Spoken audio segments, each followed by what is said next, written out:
नमस्कार। आकाशवाणी जयपुर अजमेर से प्रस्तुत हैं प्रादेशिक समाचार।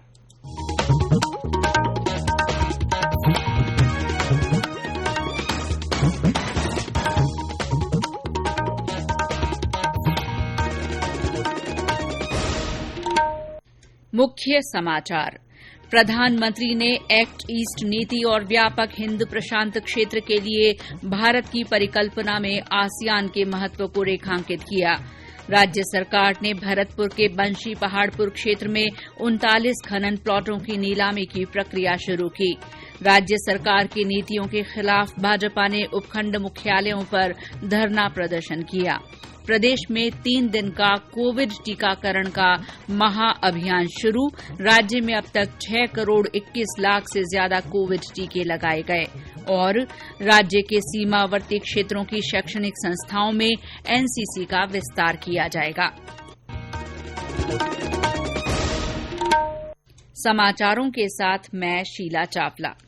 देश ने कोविड टीकाकरण अभियान के अंतर्गत 100 करोड़ से ज्यादा टीके लगाकर इतिहास रच दिया है। इस महत्वपूर्ण काम में योगदान देने वाले चिकित्सकों, नर्सों और अन्य स्वास्थ्य कर्मियों का आकाशवाणी अभिनंदन करता है।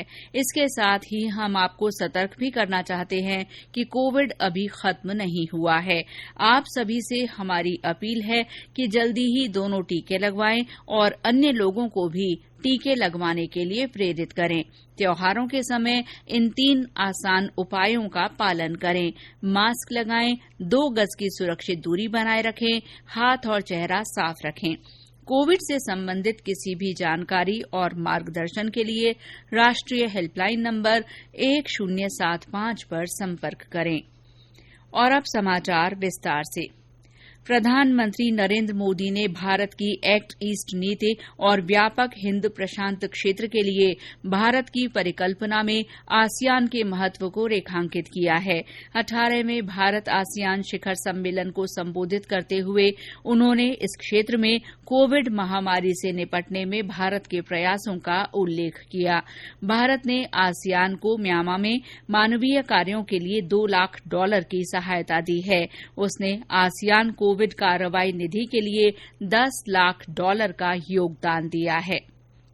प्रधानमंत्री नरेंद्र मोदी G20 शिखर सम्मेलन और विश्व नेताओं के 26वें अंतर्राष्ट्रीय जलवायु शिखर सम्मेलन में भाग लेने के लिए आज रात इटली और ब्रिटेन की 5 दिन की यात्रा पर रवाना होंगे।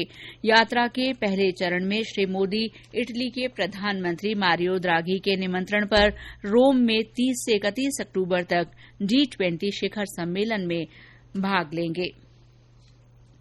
खान विभाग ने भरतपुर के बंशी पहाड़पुर क्षेत्र में 39 खनन प्लॉटों की ई-नीलामी की प्रक्रिया शुरू कर दी है। खान और ऊर्जा विभाग के अतिरिक्त मुख्य सचिव डॉ सुबोध अग्रवाल ने बताया कि करीब 136 हेक्टेयर क्षेत्र के 30 खनन प्लॉटों की ई-नीलामी 10 नवंबर से शुरू होकर 24 नवंबर तक चलेगी। लगभग 94 हेक्टेयर क्षेत्र के 9 खनन प्लॉटों की नीलामी 25 नवंबर से 3 दिसंबर तक होगी। उन्होंने बताया कि नीलामी की प्रक्रिया केंद्र सरकार के ई नीलामी पोर्टल MMTC के माध्यम से की जा रही है। राज्य सरकार की कथित जन विरोधी नीतियों के खिलाफ भारतीय जनता पार्टी ने आज से हल्ला बोल आंदोलन शुरू किया। पार्टी ने राज्य के सभी उपखंड मुख्यालयों से आंदोलन की शुरूआत की है।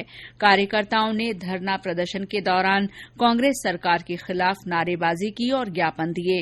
भाजपा प्रदेश अध्यक्ष डॉ सतीश पूनिया के नेतृत्व में जोधपुर के ओसियां में सरकार के कुशासन, बिजली दरों में वृद्धि, रीट परीक्षा में धांधली, बढ़ते हुए अपराधों के खिलाफ कार्यकर्ताओं ने प्रदर्शन किया।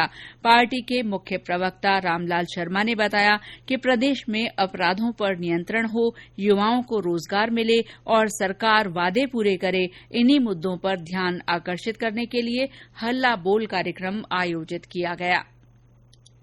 सरकार जिन वादों के साथ, जिन मुद्दों के साथ सत्ता के अंदर आई थी, वो एक भी वादा और एक भी मुद्दा पूरा करने का काम नहीं करी। और क्राइम के अंदर आज राजस्थान पूरे भारत के अंदर नंबर 1 स्थिति के अंदर पहुंच चुका है। तो अनुसूचित जाति जनजाति के ऊपर जितनी अत्याचार हुए, जितनी हत्याएं हुई, डेवलपमेंट आज ग्रामीण क्षेत्र के अंदर भी बिल्कुल अवरुद्ध हो चुका है। सबसे बड़ा मुद्दा है वो युवाओं का है। जिस तरीके के हाल अभी विगित परीक्षाओं के अंदर हुए हैं, एग्जाम लगती है तो पता चलता है कि पेपर आउट हो गया। एक संविदा कर्मियों का बड़ा मुद्दा है। संविदा कर्मियों को कहा था कि हम रेगुलाइज करेंगे, आज भी संविदा कर्मियों 5,000-6,000 रुपए के अंदर नौकरी करें। तो इन तमाम मुद्दों को लेकर आज हमने अल्लाह बोल कार्यक्रम पूरे प्रदेश के अंदर किया है। अलवर और धौलपुर जिलों में जिला परिषद और पंचायत समिति सदस्यों के चुनाव के लिए तीनों चरणों की मतगणना कल जिला मुख्यालयों पर होगी। मतगणना सुबह 9 बजे से शुरू होगी। चुनाव आयुक्त पीएस मेहरा ने बताया कि 2 जिलों के 72 जिला परिषद सदस्यों और 492 पंचायत समिति सदस्यों के लिए चुनाव होना था। इनमें से 2 जिला परिषद सदस्य और 13 पंचायत समिति सदस्य निर्विरोध निर्वाचित हुए हैं, जबकि पंचायत समिति उमरैण के एक निर्वाचन क्षेत्र में कोई भी नामांकन पत्र सही नहीं पाए जाने के कारण पद खाली रह गया। इस तरह 478 जिला परिषद सदस्यों और 70 पंचायत समिति सदस्यों के परिणाम कल जारी होंगे। राज्य निर्वाचन आयोग ने बताया कि चुनाव परिणामों की घोषणा के बाद विजयी जुलूस या रैली निकालने और लोगों को इकट्ठा करने या आम सभा करने पर प्रतिबंध रहेगा। 30 अक्टूबर को जिला प्रमुख तथा प्रधानों का चुनाव होगा, जबकि उप प्रमुख और उप प्रधान 31 अक्टूबर को चुने जाएंगे। केंद्र सरकार के निर्देश पर प्रदेश में खाद्य तेलों की स्टॉक सीमा तय करने की कवायद की जा रही है। खाद्य और नागरिक आपूर्ति विभाग ने इस मामले का प्रस्ताव तैयार कर मुख्यमंत्री अशोक गहलोत को भेजा है। उपभोक्ता मामलों के विभाग के निदेशक अनिल कुमार अग्रवाल ने बताया कि इस बारे में आगामी 1-2 दिन में फैसला हो जाएगा। गौरतलब है कि खाद्य तेलों का अनावश्यक भंडारण रोकने के लिए केंद्र सरकार ने सभी राज्यों को स्टॉक सीमा तय करने का सुझाव दिया है। सभी राज्यों और केंद्र शासित प्रदेशों को ये सुनिश्चित करने के निर्देश दिए गए हैं कि केंद्र की पहल का लाभ उपभोक्ताओं को मिले। केंद्र सरकार ने त्योहारों के मौसम से पहले भंडारण सीमा की अधिसूचना जारी करने की प्रक्रिया तेज करने को कहा है। और अब आजादी का अमृत महोत्सव से जुड़े समाचार।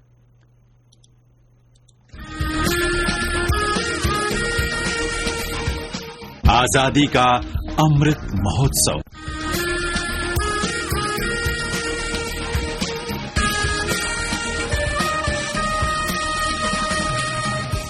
बारां में महोत्सव के तहत क्रेडिट आउटरीच शिविर लगाया गया, जिसमें विभिन्न बैंकों की ओर से 25 करोड़ रुपए के ऋण बांटे गए। इसी तरह बूंदी में सूचना और प्रसारण मंत्रालय के क्षेत्रीय लोक संपर्क ब्यूरो कोटा की ओर से लगाई गई 3 दिन की चित्र प्रदर्शनी आज संपन्न हुई। सवाईमाधोपुर जिले में विभिन्न ब्लॉक्स में नेहरू युवा केंद्र की ओर से स्वच्छता कार्यक्रम आयोजित किए गए। साथ ही विद्यार्थियों तथा सरकारी कर्मचारियों को स्वच्छता की शपथ दिलाई गई। ये समाचार आकाशवाणी जयपुर अजमेर से प्रसारित किए जा रहे हैं। समाचार अभी और भी हैं, लेकिन पहले कोरोना टीकाकरण संदेश। बात की समझो बहना भाई, करो ना तुम अब लापरवाही, यही बात सबको समझाए, चलो चलो वैक्सीन लगवाएं।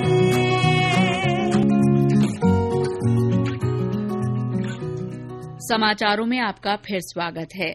प्रदेश के सभी जिलों में आज से 3 दिन का कोविड टीकाकरण का महाअभियान शुरू किया गया है। इस अभियान के तहत विशेष टीकाकरण शिविर आयोजित कर टीके की पहली और दूसरी डोज दी जा रही है। चिकित्सा और स्वास्थ्य विभाग के सचिव वैभव गालरिया ने सभी जिलों के मुख्य चिकित्सा और स्वास्थ्य अधिकारियों को कोविड टीके से वंचित लोगों की लाइन लिस्टिंग करने के निर्देश दिए हैं। पूरे देश में कोविड टीके लगाने के मामले में प्रदेश 8वें स्थान पर है। राज्य में अब तक 6 करोड़ 21 लाख से ज्यादा टीके लगाए जा चुके हैं। राष्ट्रव्यापी कोविड टीकाकरण अभियान के तहत अब तक देश में 104 करोड़ 76 लाख से ज्यादा टीके लगाए जा चुके हैं। आज 65 लाख से ज्यादा टीके लगाए गए। कोविन पोर्टल के अनुसार देश में 72 करोड़ से ज्यादा लोगों को कोविड वैक्सीन की पहली डोज, जबकि 32 करोड़ लोगों को दोनों डोज दी जा चुकी हैं। देश में कोविड से स्वस्थ होने की दर बढ़कर 98.2% हो गई है, जो पिछले साल मार्च के बाद सबसे ज्यादा है। पिछले 24 घंटों में 17,000 से ज्यादा लोगों के कोविड से ठीक होने के साथ ही सक्रिय मामलों की संख्या करीब 1,61,000 रह गई है।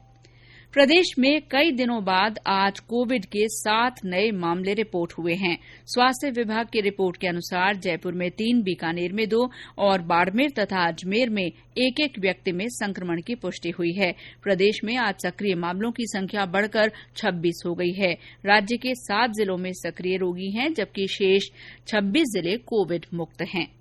कोविड संबंधी राष्ट्रीय हेल्पलाइन नंबर हमारी वेबसाइट newsonair.gov.in पर उपलब्ध हैं। प्रदेश के सीमावर्ती क्षेत्रों विशेषकर बीकानेर, श्रीगंगानगर, बाड़मेर और जैसलमेर जिलों की शैक्षणिक संस्थाओं में एनसीसी का विस्तार किया जाएगा। एनसीसी प्रशिक्षण से सीमा सुरक्षा कार्यों की आवश्यकताओं की पूर्ति होगी, साथ ही युवाओं में देशभक्ति और साहस की भावना भी विकसित होगी। इन क्षेत्रों में 5,000 से ज्यादा छात्र छात्राओं को एनसीसी में भर्ती किया जाएगा। एनसीसी के महानिदेशक लेफ्टिनेंट जनरल गुरबीर पाल सिंह कल से प्रदेश के 3 दिन के निरीक्षण दौरे पर रहेंगे। वे एनसीसी अधिकारियों तथा कैडेटों से बातचीत करेंगे। वे माइक्रोलाइट एयरक्राफ्ट की उड़ान भी भरेंगे और बाड़मेर में एनसीसी के विस्तार के संबंध में निरीक्षण करेंगे। भ्रष्टाचार निरोधक ब्यूरो ने सार्वजनिक निर्माण विभाग के अधिशासी अभियंता के विरुद्ध आय से अधिक संपत्ति मामले में 5 ठिकानों पर तलाशी शुरू की है। ब्यूरो के महानिदेशक बीएल सोनी ने बताया कि इंटेलिजेंस शाखा की सूचना पर सार्वजनिक निर्माण विभाग आबू रोड में अधिशासी अभियंता रमेश चंद्र बराड़ा के 5 विभिन्न ठिकानों पर तलाशी की कार्रवाई की जा रही है। ब्यूरो के अनुसार बराड़ा ने लगभग 10 करोड़ 42 लाख रुपए की संपत्ति अर्जित की है, जो वैध संपत्ति से 334% अधिक है। तलाशी के दौरान करोड़ों रुपए की चल अचल संपत्ति के दस्तावेज मिले हैं। और अब मौसम। प्रदेश में पिछले 24 घंटे में अधिकतम और न्यूनतम तापमान में कुछ स्थानों पर मामूली गिरावट हुई है। राज्य के ज्यादातर जिलों में अधिकतम तापमान 30 डिग्री सेल्सियस के आसपास बना हुआ है। कल रात की तरह सीकर में आज भी सबसे कम 11.5 डिग्री सेल्सियस न्यूनतम तापमान दर्ज किया गया। चूरू में रात का तापमान 12.7 डिग्री सेल्सियस और चित्तौड़गढ़ तथा पिलानी में 13.5 डिग्री सेल्सियस दर्ज हुआ। मौसम विभाग के अनुसार आगामी 1 सप्ताह में मौसम में किसी बड़े बदलाव की संभावना नहीं है। राज्य सूचना आयोग ने आम जनता को सूचना मुहैया कराने में कोताही बरतने पर अधिकारियों पर जुर्माना लगाया है। आयोग ने चित्तौड़गढ़ के अतिरिक्त जिला कलेक्टर पर सूचना कानून की अवहेलना करने पर 10,000 रुपए का जुर्माना लगाया है। इसी कड़ी में आयोग ने बूंदी की कापरे नगर पालिका के अधिशासी अधिकारी और कोटा में रामगंज मंडी नगर पालिका के अधिशासी अधिकारी पर 5-5 हजार रुपए का जुर्माना लगाया है। आयोग ने 12 नगर परिषद के अधिशासी अधिकारी पर भी 5,000 रुपए की शास्ति आरोपित की है। और अंत में मुख्य समाचार एक बार फिर। प्रधानमंत्री ने एक्ट ईस्ट नीति और व्यापक हिंद प्रशांत क्षेत्र के लिए भारत की परिकल्पना में आसियान के महत्व को रेखांकित किया। राज्य सरकार ने भरतपुर के बंशी पहाड़पुर क्षेत्र में 39 खनन प्लॉटों की नीलामी की प्रक्रिया शुरू कर दी है। प्रदेश सरकार की नीतियों के खिलाफ भाजपा ने उपखंड मुख्यालयों पर धरना प्रदर्शन किया। प्रदेश में 3 दिन का कोविड टीकाकरण का महाअभियान आज से शुरू हुआ। अब तक 6 करोड़ 21 लाख से ज्यादा कोविड टीके लगाए गए हैं। और राज्य के सीमावर्ती क्षेत्रों की शैक्षणिक संस्थाओं में एनसीसी का विस्तार किया जाएगा। इसी के साथ प्रादेशिक समाचार बुलेटिन समाप्त हुआ। नमस्कार।